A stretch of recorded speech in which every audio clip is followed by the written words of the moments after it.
Na Terra dos Cacos, podcast sobre temas africanos do Jornal Público.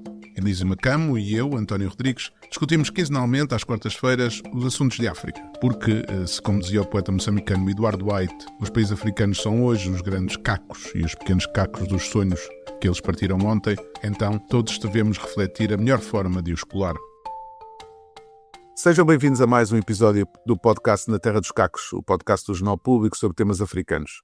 Neste episódio, eu e o professor Elísio Macamo vamos conversar sobre a situação na Guiné-Bissau e, sendo este o primeiro episódio de 2026, também nos debruçaremos um pouco sobre o que nos reserva o ano que está agora a começar no que diz respeito a acontecimentos importantes para a África. Na segunda parte, a nossa entrevistada é a poetisa angolana Ana Paula Tavares, última vencedora do Prémio Camões, o mais importante galardão das letras em língua portuguesa. Ana Paula Tavares é a nona mulher premiada, a sétima entre os africanos e terceira entre os angolanos, depois de Pepe Tela e Luandino Vieira, que curiosamente lhe publicou o primeiro livro na editora da União dos Escritores Angolanos em 1985. Feita a introdução, entremos sem mais delongas nos temas que trazemos aqui hoje. É como se nada fosse. Na Guiné-Bissau, vários opositores continuam na prisão, nomeadamente Domingos Simões Pereira, líder do PAIGC e presidente da Assembleia Nacional Popular, dissolvida inconstitucionalmente pelo presidente deposto Márcio Sissoko Embaló.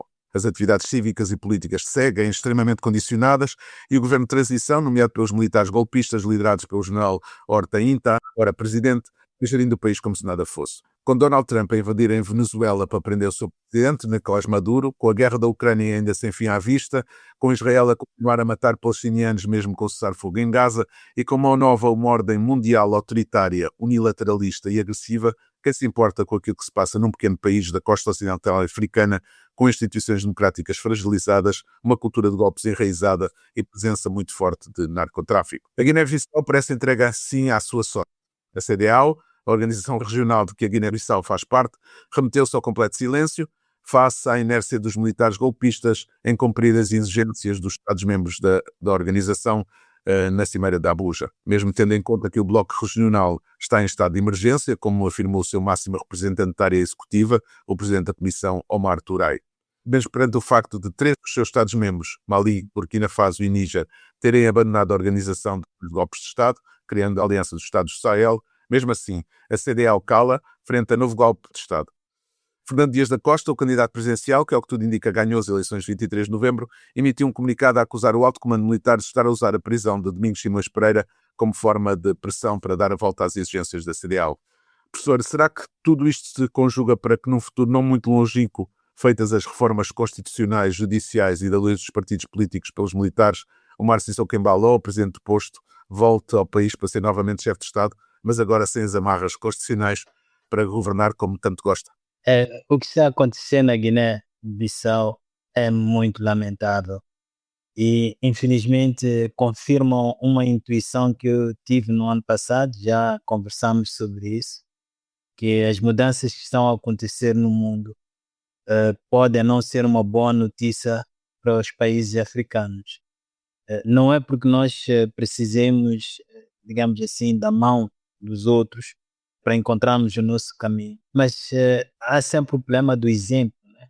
Quando as pessoas, os países que podiam dar o exemplo, já não são o exemplo ou não podem simbolizar esse exemplo, é muito difícil falar a linguagem de respeito pela Constituição, respeito pelos direitos fundamentais.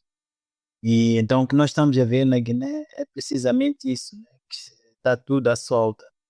Mas a minha maior preocupação, Antônio, é com a reação africana, é menos com a reação europeia do que com a reação africana e, sobretudo, a reação de Moçambique e de Angola. Nós somos os chamados países irmãos, há uma trajetória histórica comum e há uma afinidade muito grande entre esses países e eu acho muito estranho que nem Moçambique nem Angola se envolvam com maior força nesta questão da Guiné. É verdade que há grandes limitações, sobretudo, não estou a pensar, por exemplo, em nenhuma intervenção militar, mas eu acho que o exemplo poderia ser uma boa coisa. Se houvesse palavras mais enérgicas da parte de Moçambique e, sobretudo, de Angola, que está numa posição muito importante na União Africana. Eu penso que isso poderia dar alento aos guineenses e também podia ser uma boa manifestação de vontade de mudança nos nossos países, em Angola e em Moçambique. Então, para mim, de facto, a maior preocupação está aí. Por exemplo, eu vi muito mais preocupação agora, mesmo a partir do interior das sociedades angolanas e moçambicanas, vi maior preocupação com a situação da Venezuela do que com aquilo que está a acontecer com um país irmão.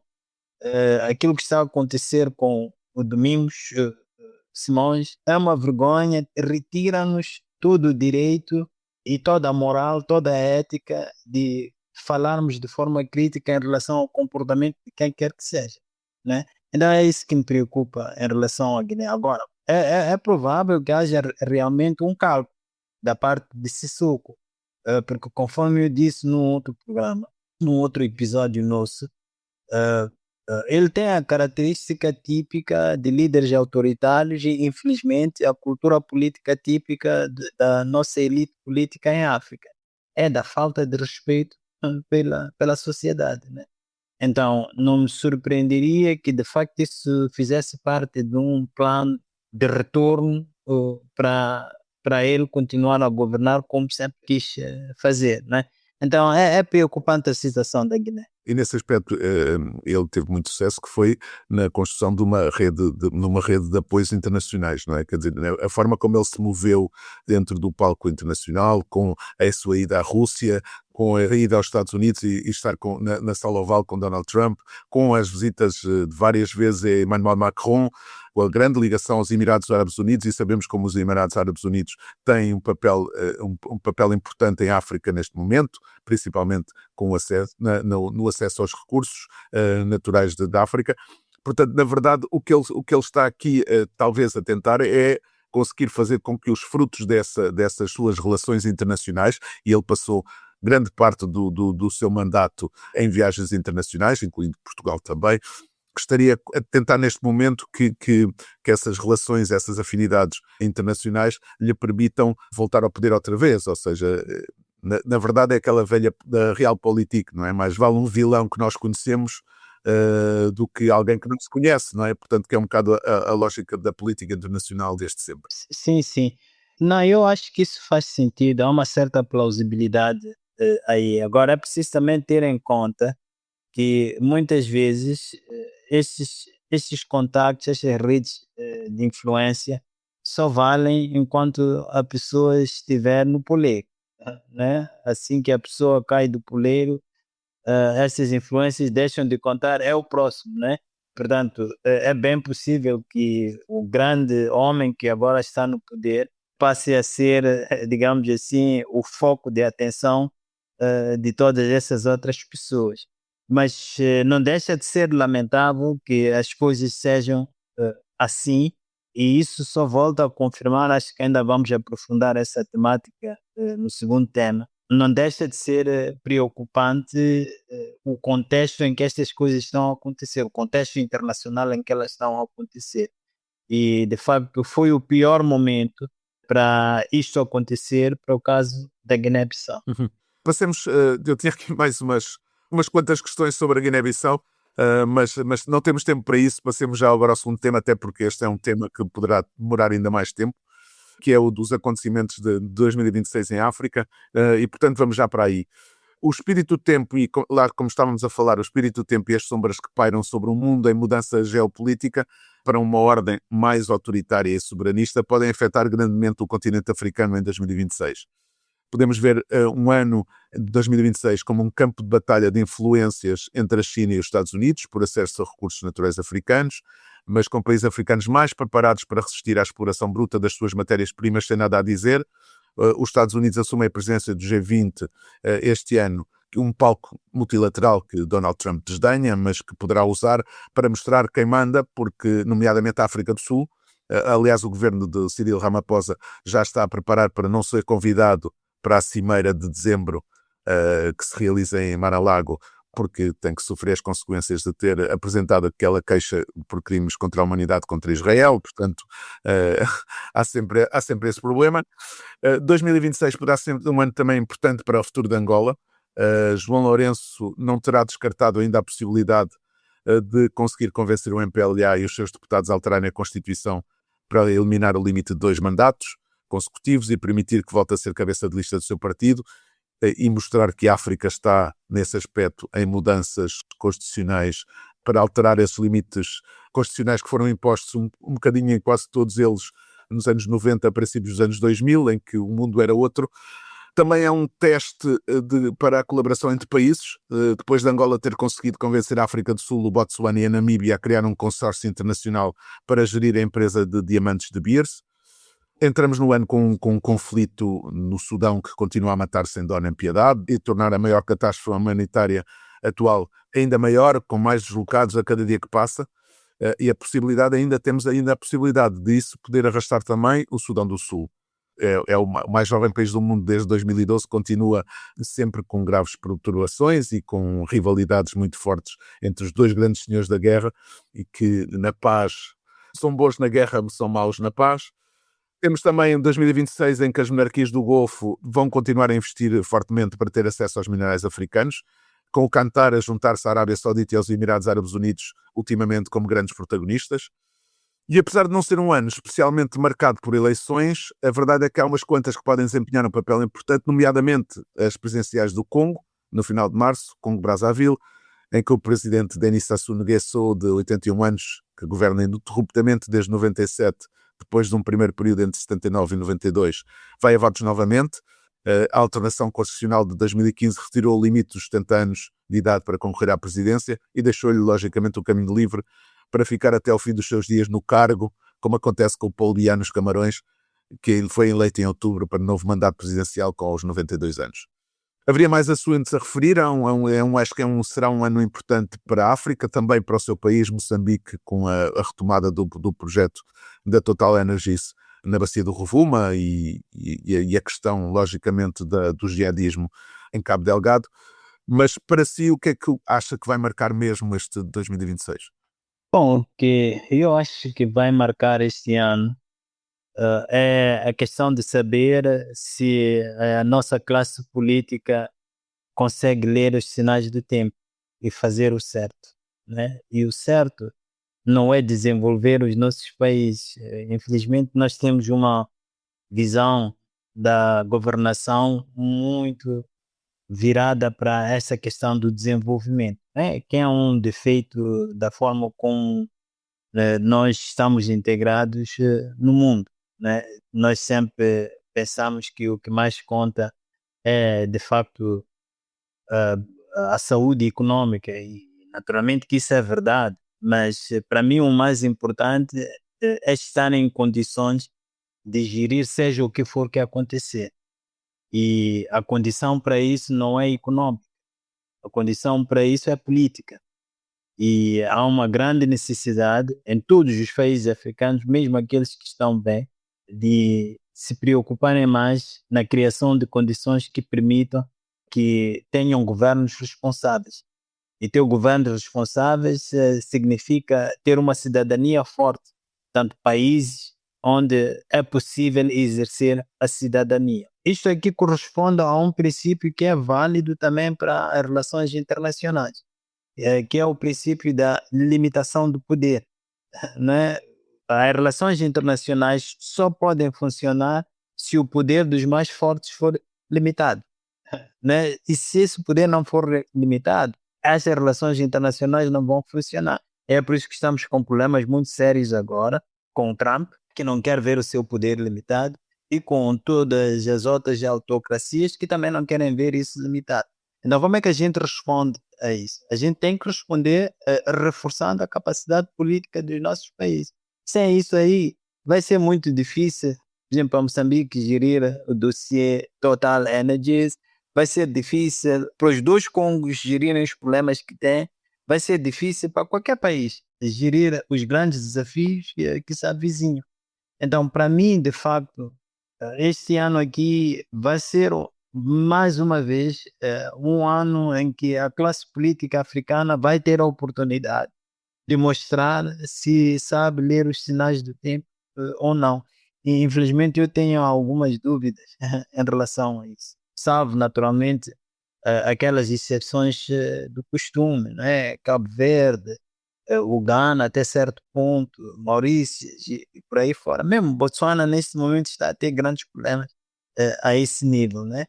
Então, essa é a minha maior preocupação. Mas acha que há razões para ter algum otimismo em relação a algum país, em relação a alguma organização africana para 2026?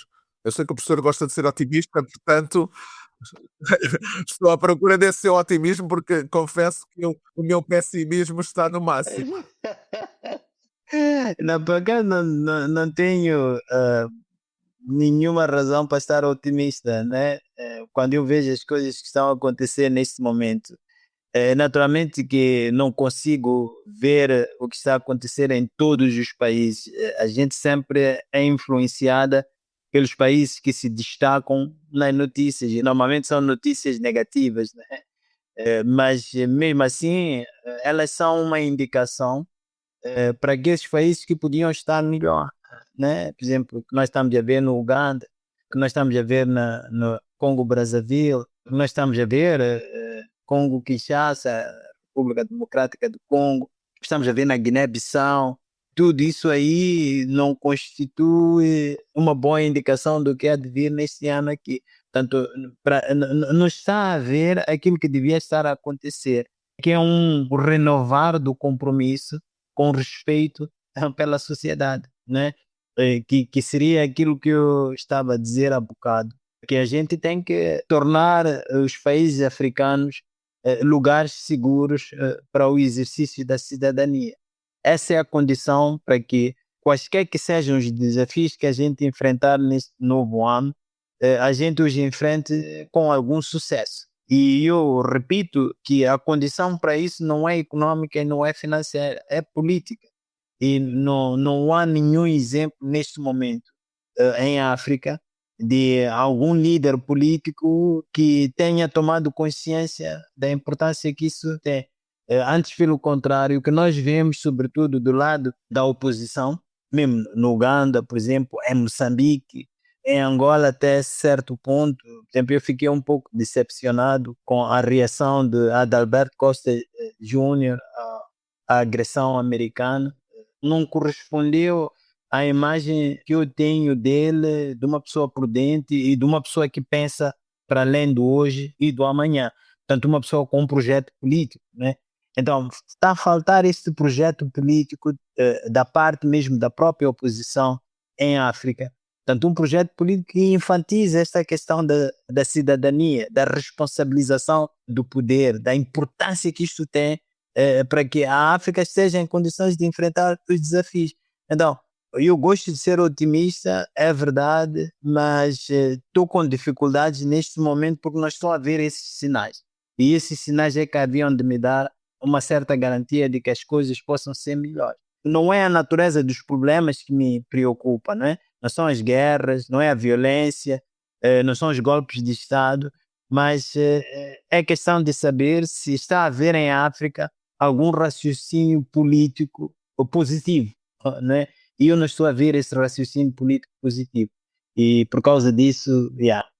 Uma última pergunta e pedir-lhe que fosse breve, porque estamos mesmo a puxar tempo, estamos a arrebentá-lo todo, que é a questão da Somalilândia e o reconhecimento internacional por parte de Israel.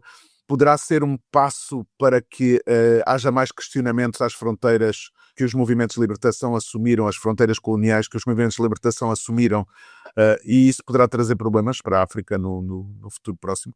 Sim, sim, sim. Bom, de qualquer maneira, isso já está a acontecer. É verdade que aquilo era uma linha vermelha, né? Mas a natureza dos conflitos armados que nós temos hoje põe em causa as fronteiras. Portanto, de facto, nós estamos a viver essa situação. Sabe, a forma como a soberania é desafiada em praticamente todo o lado em África, em Moçambique, por exemplo, no norte de Moçambique, na Nigéria, nos Camarões, todos aqueles conflitos põem em causa essa linha vermelha. Portanto, não é necessária essa intervenção de fora para que essa questão se levante. Ela está lá e precisa de ser pensada. Mas, de novo, as condições não estão reunidas para a gente enfrentar esse desafio. Condições políticas. Mais do que esgotado o nosso tempo, vamos seguir já diretamente para a nossa conversa com a poetisa Ana Paula Tavares, Prémio Camões 2025.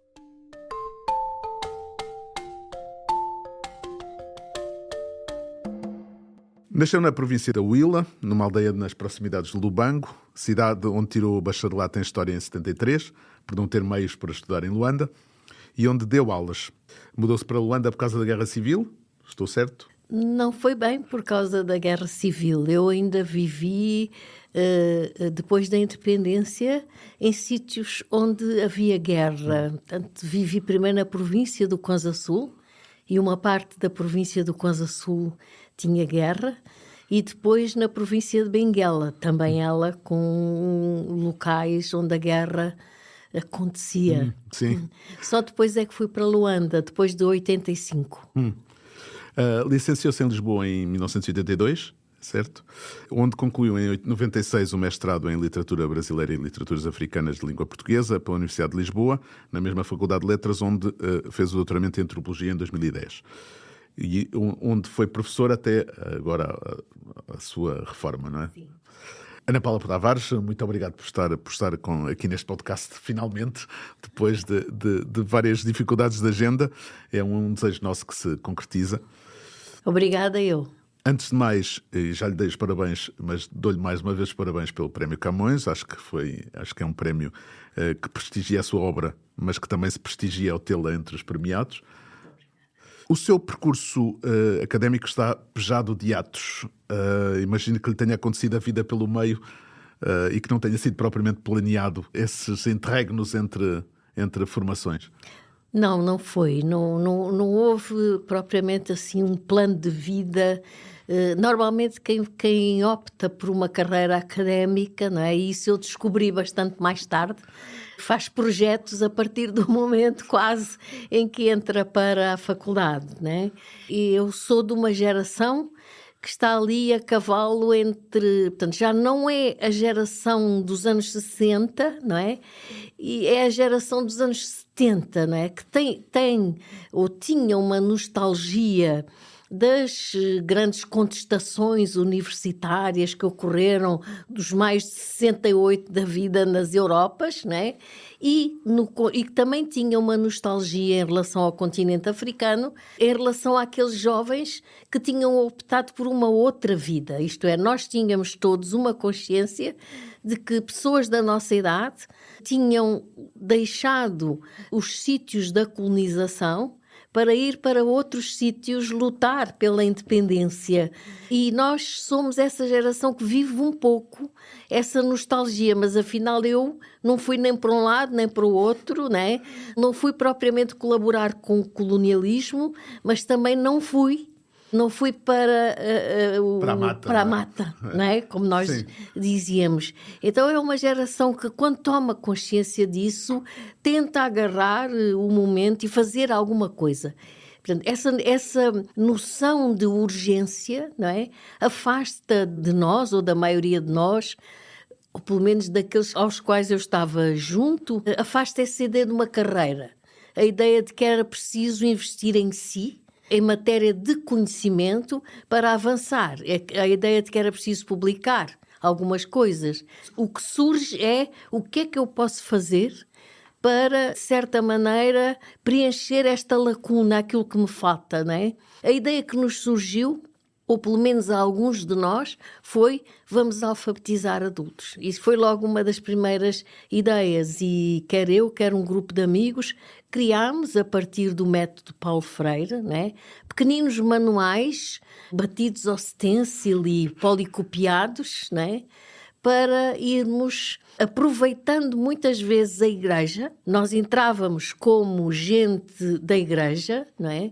Aproveitando o facto da igreja ter catequeses, ter missões, e aproveitando isso nós íamos fazer a alfabetização. Portanto, foi uma forma de certa maneira, participarmos. E com isso a construção da academia, a construção do percurso académico, isso para nós na altura não tinha a importância que mais tarde eu vim perceber que deveria ter, ou deveria ter tido, não é? Isso estamos a falar do Lubango. Sim, Isso do foi no Lubango, sim. no Como é Lubango. que era o Lubango? Ou seja, em Luanda é que nós sempre ouvimos o que se passava em Luanda e até em Benguela há um bocadinho, mas do Sim. Lubango não tínhamos tanto essa Sim. noção. Como é que eram os ecos dessa luta pela independência no Lubango? Chegava pouco, porque o Lubango vivia uma vida perfeitamente artificial, não é? Uma vida de colonização estranha. Portanto, o Lubango tinha uma colonização madeirense e depois tinha uma colonização de gente oriunda da então metrópole. Era uma cidade completamente branca, não é? E depois havia os pastores que tinham uma vida completamente à parte da cidade e da construção da cidade e até do cotidiano da cidade. Só para dar um exemplo, eu andei num liceu 7 anos, o liceu que se chamava Diogo Cão, e nesse liceu eu tive durante esses 7 anos um colega negro, né? Do qual eu ainda sei o nome, era o Vai Kenny, de uma família Quanhama muito, muito conhecida. Portanto, era uma sociedade muito, muito dividida, uma sociedade onde o outro passava deixando as suas coisas, deixando o seu leite azedo, o seu artesanato, mas cuja presença era completamente invisibilizada pelo cotidiano dessa mesma cidade. Todos nós que andámos na escola colonial e no liceu colonial, digamos que éramos treinados para não olhar esse outro, não é? Desde logo não falávamos a língua, nunca aprendemos a falar a língua e toda essa existência era como se não existisse para nós, não é? E eu tenho bem consciência do momento, não é? Aquele momento em que nós começamos a pensar, mas afinal, de que lado é que eu estou, não é? Quem sou eu e como é que eu me situo perante uma sociedade tão dividida como esta, não é? Professor? Eu gostaria de também dar os meus parabéns de novo, Obrigada. mas eu retive não sei se é uma metáfora ou um eufemismo que utilizaste agora na resposta ao António Rodrigues. Falaste de sítios da colonização e eu gostei muito dessa maneira de dizer as coisas, né? E eu estava cá para mim a pensar de que maneira é que a literatura para ti serve, por exemplo, não só para revisitar esses sítios da colonização, mas também para os transformar, talvez em sítios da descolonização ou em sítios de não Muito colonização. obrigada pela pergunta, Elísio. Realmente, quando falamos de Angola, eu penso que a palavra sítios da colonização tem que ser chamada à colação, uma vez que nós temos, por exemplo, a região de Luanda com um contacto colonial desde o século XVI, XVII, não é? A cidade de Benguela com contacto colonial a partir do século XVII, não é? Mas temos todo o resto do território com contacto colonial a partir do século XIX. Ou seja, a colonização propriamente dita começa no final do século XIX e termina, quer dizer, em 1940, portanto, em pleno século XX, havia povos que não estavam subordinados à administração colonial. Não é? Os Herero, não é? A grande revolução herera acontece em 1940. Portanto, nós só podemos entender a história de Angola, ou pelo menos uma certa história de Angola, se pensarmos nesses sítios da colonização e sítios da não colonização. E agora, respondendo mais à tua pergunta, realmente a literatura e em mim a busca da literatura e a busca da compreensão, por exemplo, da oralidade, foi uma maneira de penetrar nesse território não colonial que restou e resistiu, não é, a todo o tipo de ocupação e a todo o tipo de dominação colonial. Portanto, fui tendo contacto, embora com o grande problema de não falar as línguas, e quando uma pessoa não fala a língua, perde a chave, não é?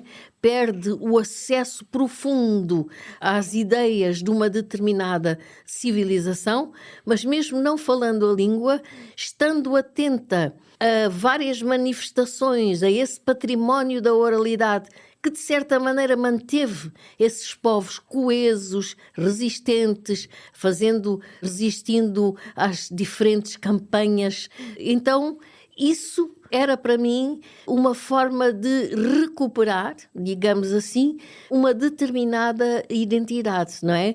E de responder a muitas perguntas que eu tinha na altura já feito a mim própria, não é? Não sei se respondi bem à tua pergunta ou não. Não, eu acho a resposta muito interessante, porque de facto ela levanta algumas questões que me passaram pela cabeça quando eu comecei a pensar nessa expressão sítios da colonização, porque não são só lugares físicos, não são espaços físicos, são também aquilo que disseste na resposta, por exemplo, a própria questão da oralidade, a partir do momento que as pessoas já não podem pensar no seu mundo apenas utilizando a sua própria língua, mas têm que procurar dar sentido ao seu mundo utilizando uma língua de fora, né? Que eles depois até podem se apropriar dela, né? Então eu acho a resposta muito interessante, justamente porque levanta todas essas questões e talvez a questão fundamental que tem sido debatida no contexto da literatura africana, de saber até que ponto é que as línguas europeias podem, de facto, fazer literatura africana. Eu acho que podem, né? Mas é de qualquer maneira uma pergunta interessante. E sem querer dizer que quem escreve literatura em África devia escrever em Kiswahili ou Kikuyu ou por aí fora. Eu também concordo contigo. Eu acho que as línguas europeias podem fazer literatura, mas as línguas europeias podem, por vezes, ser canais de tradução, não é? De outras línguas. Agora, o que elas não podem é ser a única literatura. Isso é que eu não posso, de maneira nenhuma, aceitar. As línguas europeias, as línguas imperiais, têm funcionado nas mãos dos nossos escritores, não é? Como territórios de investimento que eles agarram, que eles modificam, não é? E que sabem transformar, não é? E sabem criar uma literatura, não é? A partir das regras de uma língua que não é a deles, não é? Mas essa língua está absolutamente contaminada, não é? Pelo contacto com outra, contaminada no bom sentido, no sentido que essa língua se torna muito mais pesada, muito mais densa, muito mais capaz de decifrar situações. É nesse sentido que eu uso a palavra contaminação. E eu penso que essas literaturas escritas nas línguas imperiais vão continuar, vão ter o seu caminho, não é? Mas temos que ter atenção às outras línguas. Uma atenção cada vez maior e cada vez mais redobrada, porque neste momento corremos vários riscos, isto é, riscos de algumas dessas línguas se perderem para sempre. E quando elas se perdem, é o acesso a todo um universo, não é? Um universo cultural, uma forma de viver, uma forma de nomear o espaço físico, o espaço à volta e também o espaço espiritual, se eu posso dizer assim, não é? É uma forma de nomear que se pode perder. E neste momento nós estamos nos nossos países, não sei bem em Moçambique, mas em Angola, nós estamos a perder várias línguas. Muitas vezes, pelo grande avanço que a língua portuguesa tem neste momento em Angola, a guerra fez-se em língua portuguesa, não é? Porque era preciso encontrar uma língua que pudesse funcionar para que os soldados aprendessem a lidar com armas, né? A guerra que aconteceu depois da independência nacional continuou a ser feita em língua portuguesa, não é? A administração é em língua portuguesa, as leis saem em língua portuguesa, o Parlamento reúne em língua portuguesa. Mas as nossas línguas estão em perda, não só pelo avanço, pela grande predominância da língua portuguesa, mas também porque algumas línguas banto têm uma elasticidade que outras não têm. E, portanto, elas estão a dominar e a conseguir chegar a territórios que anteriormente não tinham, não é? As línguas, por exemplo, de alguns pastores estão neste momento a perder-se rapidamente em função deles adotarem outra língua que lhes dá acesso ao comércio, por exemplo. Quer dizer, o comércio é tão importante, não é? Por exemplo, o comércio de fronteira vai avançando cada vez mais, que outras línguas, não é? E que não são europeias, ocupam lugares que anteriormente não tinham. É o caso em certos lugares do Lingala, por exemplo, a norte, não é? O Lingala é a grande língua do comércio e, neste momento, pessoas que falariam Kikongo ou Kimbundo usam o Lingala porque é a sua língua de trabalho, não é? É o caso do Umbundo, porque a língua Umbundo tem uma experiência de expansão muito grande, não é? Foi a língua das caravanas durante os séculos XVIII e XIX, não é? E, portanto, tem essa grande possibilidade plástica. E há línguas de povos que, junto aos Ovimbundo, que começam a desaparecer, substituídas pelo Umbundo. Portanto, eu penso que deveria haver uma atenção muito particular dos nossos governos em relação a essas línguas e só vejo uma salvação, a escola. Que na escola houvesse possibilidade dos miúdos, muito miúdos, aprenderem, não é? Ou, no caso de já saberem, continuarem a falar uma ou mais das línguas nacionais. Por exemplo, em relação ao português em Angola, o José Luís Mendonça fala disso, que é uma espécie de continuação da colonização de Angola através da língua, ou seja, essa língua portuguesa foi continuando a colonizar a forma de pensar e a forma de sonhar dos angolanos, à conta de ser a língua que se aprende na escola, não é? Sem dúvida, a língua portuguesa foi uma língua de dominação e, neste momento, os poderes, não é? Os atuais poderes usam a mesma língua e muitas vezes como língua de dominação, não é? Toda a administração do território é feita em língua portuguesa. E não existe, da minha parte, nenhuma má vontade em relação à língua portuguesa. Pelo contrário, não é?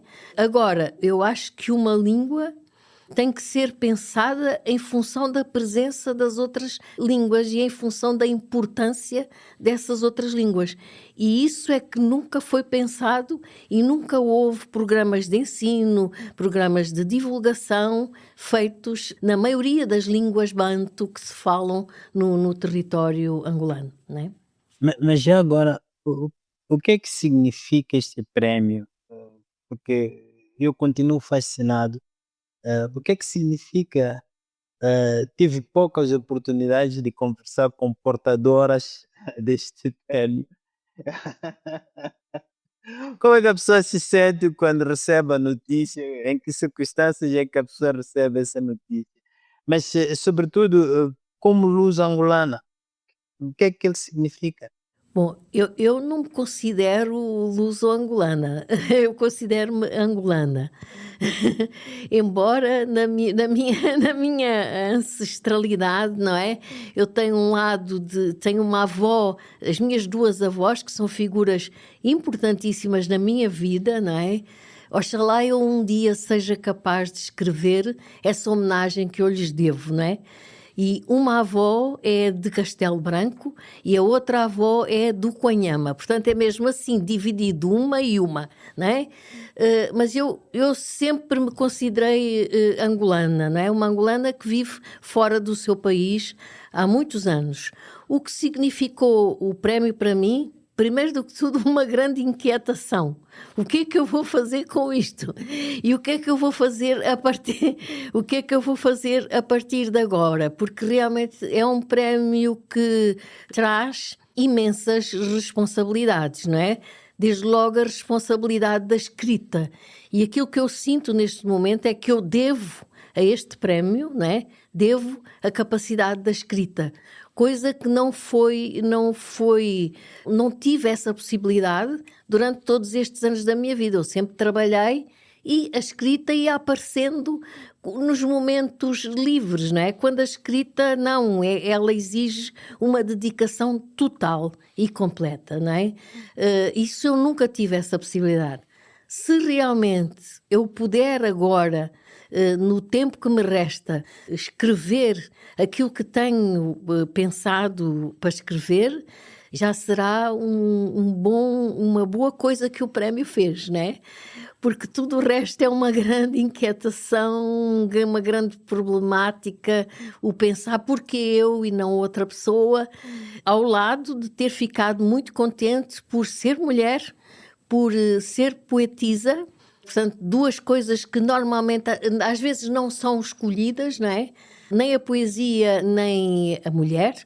Eu fiquei muito contente por isso, mas não, de maneira nenhuma, deixo de pensar na enorme responsabilidade que este prémio significa. Sim, é só a nona mulher em 37 edições, é só a 7ª africana premiado e é o 3º angolano e está em companhia de Pepe Tela e de Luandino Vieira, que foi quem editou o seu primeiro livro. É verdade. Luandino foi o meu primeiro editor, é o autor de muitas das capas dos meus livros, né? Que eu considero presentes, são autênticos presentes, porque ele é realmente um grande escritor da língua portuguesa e, se falamos dele, aí está um escritor que sempre soube ver, não é? Como é que as línguas locais, nomeadamente o quimbundo, influenciou a língua portuguesa. Não é? Como é que a língua portuguesa é tributária da forma de falar quimbundo, não é? Submetendo a língua portuguesa às regras gramaticais do quimbundo. O Luanda é uma pessoa, um objeto Exato, literário absolutamente fantástico, da capacidade de trazer toda essa vivência da Luanda, dos seques também, não é? Porque é onde ele cresce. Exatamente, é o Luanda, é o Nozos do Maculusso, são vários livros onde ele faz exatamente esse trabalho, né? É um trabalho com a língua, né? Mas é um trabalho com as línguas, né? Ele trabalha muito bem essa forma de coexistência das línguas, que para o caso de Luanda, se voltarmos aos tais sítios coloniais do exercício do poder colonial, no caso de Luanda é muito antiga a presença da língua portuguesa, não é? Por isso eu acho que o trabalho dele ainda tem esse mérito, não é?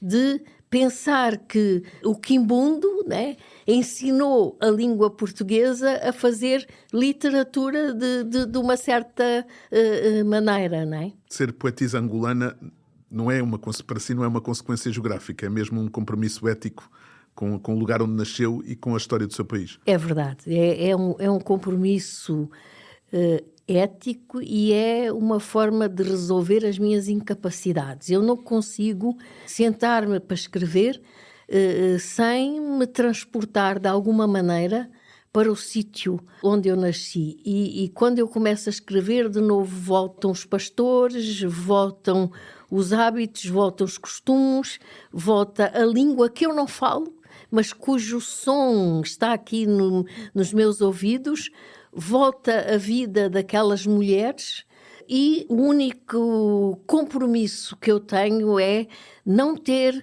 sobre essa região, a região onde eu nasci e os povos que nela habitam, nenhum lugar etnográfico. Eu não procuro olhar como se eles fossem uma coisa exótica que eu trabalho, não é? Como antigamente se faziam aquelas fotografias sobre penteados, sobre os tocados, sobre as miçangas. Não se trata disso, não é? Mas trata-se de construir uma poesia que é tributária das regras da oralidade, que é tributária de um património de provérbios, de epopeias, de formas de dizer o mundo que são típicas, que são daquelas formas pastoris de existir. Vamos ter que terminar esta entrevista, infelizmente. Uma última pergunta, que são, na verdade, duas. O que é que ainda lhe falta escrever e o que é que gostaria de ter escrito e alguém se lhe antecipou? O que me falta escrever é essa homenagem, essa grande homenagem às minhas duas avós. Quer uma, quer outra. Uma morreu muito nova, a outra foi longeva e, portanto, ainda pude ouvir algumas das histórias que ela tinha para contar. Falta-me esse tributo às duas avós. Se alguma vez eu for capaz de escrever uma escrita mais longa, não quer dizer mais densa, mas mais longa que um poema, né?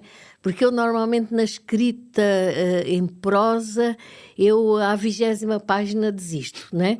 À 20ª página já matei todos os personagens e já estou a desistir. Se um dia eu for capaz de passar além disso, tenho essa homenagem para fazer a essas mulheres. O livro que eu gostava de ter escrito e que não escrevi é de um autor latino-americano chamado Pedro Páramo, não é? Esse livrinho, um livro pequeno, mas que diz exatamente aquilo que eu gostaria de ter dito, embora tenha sido escrito por um homem, não é? E eu sou muito mais influenciada por uma escrita de mulheres, mas quando li esse livro disse, aqui está o livro que eu gostaria de ter escrito, em poucas páginas. É um livro fabuloso que eu adoro também. Ana Paula, mais uma vez, muito obrigado por finalmente ter estado aqui neste podcast. Muito obrigada aos dois. Foi um prazer. E continuem o vosso trabalho. Obrigado. Obrigada.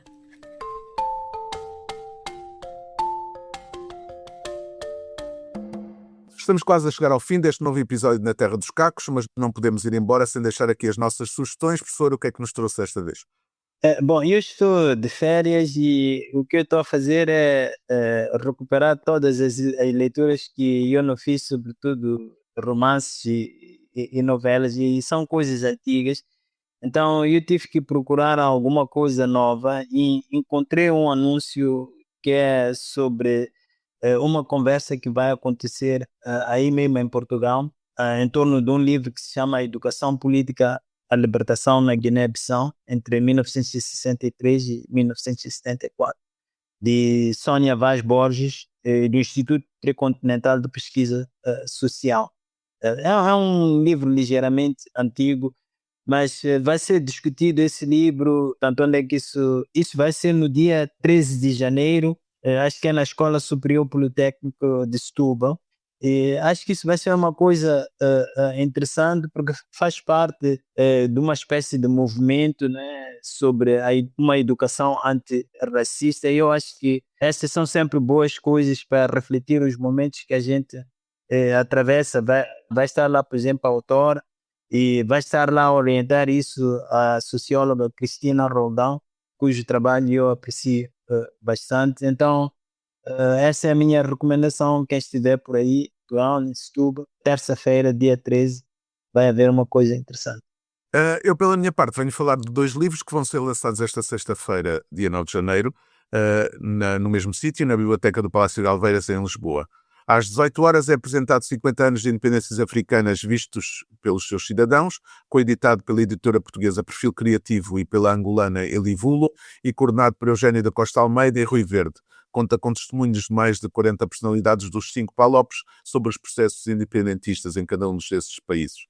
Às 19 horas será então lançado Angola e os desafios da estabilidade em África, uma investigação académica transformada em livro sobre a missão militar angolana na Guiné-Bissau, a MISSANG, uma missão de cooperação militar das Forças Armadas angolanas com o exército guineense, que terminou abruptamente em 2012 com a expulsão da força angolana, acusada depois do golpe militar de cumplicidade com o governo deposto.